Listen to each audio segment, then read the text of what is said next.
So Merry Christmas or Happy Holidays or Hanukkah or whatever it is you celebrate at this time of year. I thought I'd get a workout in on Christmas Eve. So I figured I'd just get a quick pump in or whatever, do some chest, back, biceps, and then I threw in some legs for good measure because I know after Christmas Eve sometimes I don't feel like doing legs Christmas Day in my garage or anything. So it's a little bit easier for me to train when I have the energy instead of waiting for me to have the energy after eating maybe food that I shouldn't be eating tonight, because I know I'm going to eat some chocolate or some pepperoni or some things that are a little bit higher in fat. And I notice when I eat higher fat, then my energy level seems to go down, especially the saturated fats and, you know, the junk type of stuff, right? So anyway, yeah, I just thought I'd let you know that, you know, it's good to get in a workout during the holidays, you know, and sometimes we get caught up in shopping and doing all the holiday sort of thing. But if you can get a quick pump in the gym and get it over and done with early in the morning, then at least you've got the rest of your day free, and, you know, you can wait for Santa Claus or whatever it is you do. So I hope you enjoy the workout, and here it is.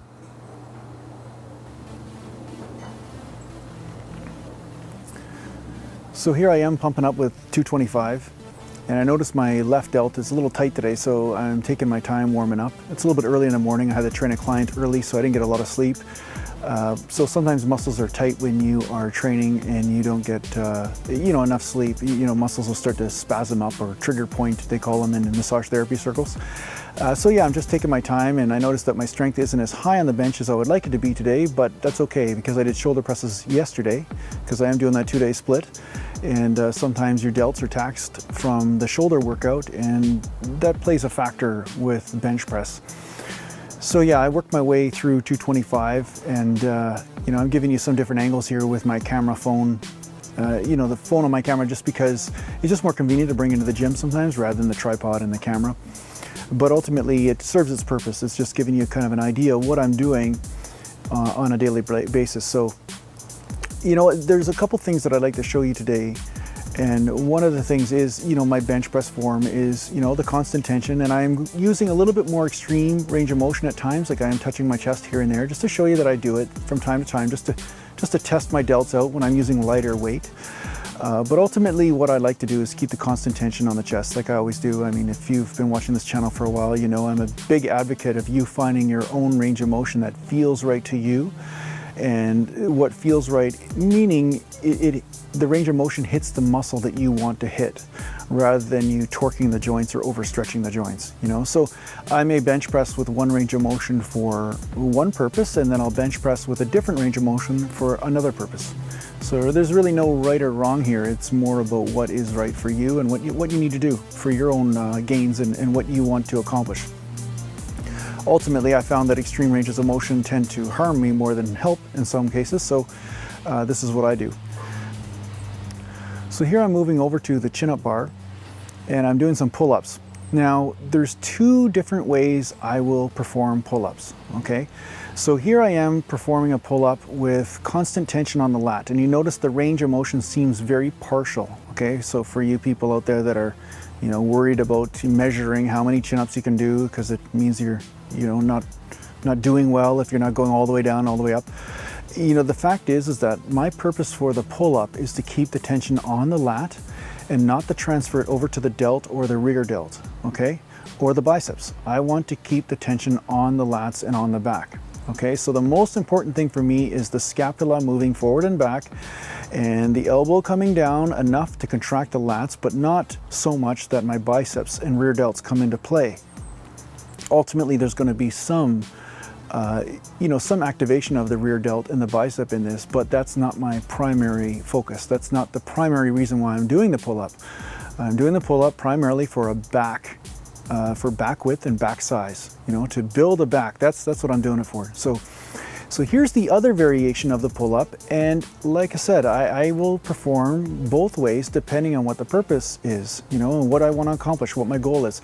So here I am coming all the way down. Now, when I come all the way down, I am still keeping the biceps tight, I'm still keeping the triceps tight, and the shoulders tight, and the lats tight. I am not relaxing at the bottom. For two reasons. One of the reasons is, you know, I have mentioned before that I have a tear in my labrum on my right shoulder, so that's a dislocating shoulder type thing. So if I did relax, then I'd probably have a dislocated shoulder. So, but the other reason is that when you keep the muscles tight, you actually protect the joints at the same time. So you're not relying on the ligaments or tendons to take the stress. You're actually keeping the muscles always on guard. They're always protecting the joints and they're always taking the stress, and therefore you get more gains, constant tension, right? So ultimately, I had to change my chin-up form when I injured my shoulder to make sure that there's definitely constant tension in a shorter range of motion. So that's another reason why my range of motion is not quite the same as maybe some people that do chin-ups out there as well. So ultimately, you have to cater your exercise depending on what type of injuries you have and what type of pre-existing things you have done to yourself from sports or from some other thing. So, my shoulder injury came from hockey. It didn't come from weight training, just so you know. So anyway, yeah, after that I move over to incline dumbbell curls, and I just did a video on this, so you can actually watch that. I'll put the annotation up right here. And on the incline dumbbell curl, I love that because it keeps the tension right on the bicep the whole time, because the bicep does cross both joints like I mentioned in the other video, and it gets a nice stretch, but not an unsafe stretch. I'm feeling the stretch in the muscle bellies. I'm not feeling it in the joints itself. I'm not feeling it right in the elbow, and I'm not feeling it across the shoulder. Okay, so that's an important thing. But yeah, no, it feels great to handle weight with bicep because you can really feel that your bicep brachii is what fails on this exercise, not the brachialis that crosses over the forearm, not the forearm area. So you're not feeling other muscles take the stress. Sometimes when I'm doing stand-up curls, I feel like my shoulders come into play a little bit, and it's almost like the torque curve is different. And I find the torque curve is more efficient for brachii development on an incline curl rather than a standing curl. Although I use both all the time, but I find that the incline is by far better, for me anyway, for increasing bicep gains and size and strength and so forth. So after I did biceps, I decided, okay, what the hell, I'm here, it's Christmas Eve anyway, why not go to do a little bit of legs, because I know tomorrow after eating a crappy meal or whatever, I'm not going to be able to do much leg work anyway. Eggnog messes me up. It makes me feel kind of pukey when I do legs and stuff. So if I have a little bit of eggnog tonight, I don't have the alcohol version, but just that kind of stuff, tomorrow I probably won't train. So I just wanted to make sure I get some legs in. So that way, when I come back to legs around again, in a couple of days, I'm going to still have the motivation. I'm still going to be in shape. And I find the frequency training technique that I employ in my training really helps me keep my motivation for training. So this is really important. You have to know what keeps you motivated. And what keeps me motivated is when I keep the blood going, it's a lot less inertia I have to overcome. I don't have to get as much motivation in order to get to the gym because I've already gotten the blood going. And when the blood's already going, it's like getting a second wind. It's not like getting the first wind. A lot of sprinters or runners, people that run long distances and stuff talk about this. They talk about getting your second wind, once you get the momentum going.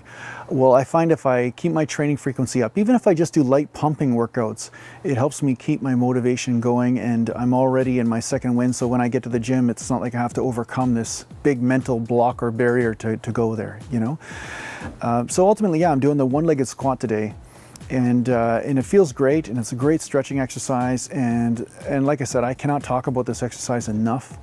One-legged squats and walking lunges are two of the most powerful movements for increasing muscle mass all around in the leg. I love squats, don't get me wrong, squats are great, but there's a lot of reasons why many people can't perform squats. Sometimes they've got a back injury they're dealing with.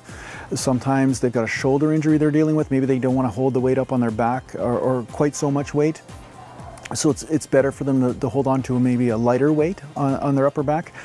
Sometimes it's a matter of flexibility, in the ankles and in the hamstrings. They can't basically, sit properly. And I'm all for, rehabbing that area and making sure you can get proper range of motion. I'm all for that. But that said, sometimes walking lunges and one-legged squats can also be your rehabilitation program. They do help stretch the hamstrings out and the hips and all these different muscles in the groin area as well.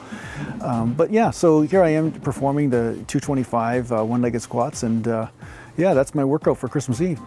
So I hope you have a great holiday, and I hope this helps motivate you to train after a big Christmas dinner and whatever else you got going on. And take care for now.